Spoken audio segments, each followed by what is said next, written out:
जसे जसे आपलं वाळू नदीमध्ये उपलब्धता वाढत आहे आणि बांधकामचं काम मोठ्या प्रमाणात सुरू झालेलं आहे, त्याच्यामध्ये अवैध उत्खननचे प्रकरण पण आपल्या समोर येत आहे। या परिस्थितीमध्ये आपल्या महसूल विभागाच्या माध्यमातून मोठ्या प्रमाणात कारवाई विभिन्न ठिकाणी चालू आहे। यावर्षी रेकॉर्ड प्रमाणात आपण जप्ती केलेला आहे आणि रेकॉर्ड प्रमाणात कारवाई पण करण्यात आलेली आहे।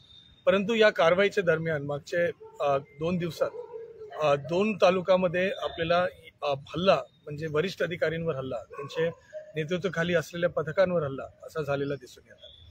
कल एरंडोलचे प्रांत श्री मनीष गायकवाड जी एक वाळू घाटावर गेले होते, त्यांच्याबरोबर 4-5 अधिकारी होते आणि रेग्युलर कारवाई करताना तिथे जो ट्रॅक्टर ट्रॉली त्या अवैध उत्खनन करत होते त्याला पळवण्यासाठी त्यांच्यावर नदीतून काही दगड वगैरे घेऊन त्यांच्यावर हल्ला करण्यात आला। त्याला एक मायनर इंजुरी सारखा झालेला आहे आणि त्यांनी त्याच्यावर गुन्हा पण दाखल केलेला आहे।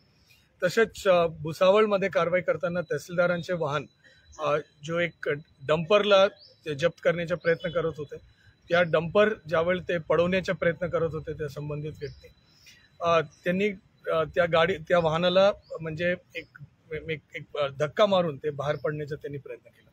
असा 2 घटना मागच्या 2 रात्रीमध्ये झालेली आहे। कारवाई आपला चालू राहणार आहे। वैध वाळू पण आपण उपलब्ध करून देण्यासाठी राज्य सरकारचे जो काही धोरण आहे त्याच्या निमित्ताने आपण वैध वाळू पण आपण करून देतोय आणि या सगळ्या गोष्टीमध्ये आपले सर्व अधिकाऱ्यांनी राष्ट्राचा जो धरोहर आहे त्याला वाचवण्यासाठी, जो आपली एक नॅशनल रिसोर्स आहे त्याला वाचवण्यासाठी जो एवढा मोठा काम केला, धैर्य दाखवलं, शौर्य दाखवलं, याच्यामध्ये एक्स सर्व्हिसमॅन जो रिटायरमेंट नंतर राज्य सरकारच्या सेवेमध्ये रुजू होतात त्या लोक पण याच्यामध्ये इन्व्हॉल्ड होते, त्यांच्यावर हल्ला झालाय। एक गंभीर बाब आहे आणि आपण आणि पोलीस विभाग याच्यावर कडक कारवाई करत आहे। सर, एकीकडे बघायला गेलं तर हे रात्रीच्या वेळेस हल्ले होत असतात, मात्र मग रात्रीच्या वेळेस जे पोलीस गस्त घालत असतात त्यांना हे वाहनं का दिसत नाही किंवा एकाच वाहनावर 2 नंबर असतात, मग आरटीओवर कुठेतरी प्रश्न निर्माण होतोय। आरटीओ, पोलीस आणि महसूल विभाग एकत्रितपणे याच्यावर कारवाई करत आहे। मोठ्या संख्येमध्ये गुन्हा दाखल करण्यात आलेला आहे। मोठ्या संख्येमध्ये तुम्ही कुठल्याही पोलीस कार्यालयात जावा या पोलीस स्टेशनला जाओ या तहसील कार्यालयात जाओ, प्रत्येक ठिकाणी आपल्याला मोठ्या प्रमाणात जप्त वाहन आपल्याला दिसतोय। आपली जो कारवाई आहे ते 3 स्टेजवर आहे, ते म्हणजे उत्खननच्या स्टेजवर आहे, ट्रान्सपोर्टेशनच्या स्टेजवर आहे आणि खरेदी विक्री व्यवहार ज्या ठिकाणी होतो त्याच्या स्टेजवर आहे। 3 ठिकाणी आपण मोठ्या प्रमाणात कारवाई केलेला आहे। त्याच्यामध्ये फक्त बोजा चढवणे नाही परंतु त्याची निलामी पण करणं, याच्या जाहिरात वगैरे आपण पाहिलं असेल, त्याबरोबर वाहनाची जप्ती मोठ्या प्रमाणात होत आहे।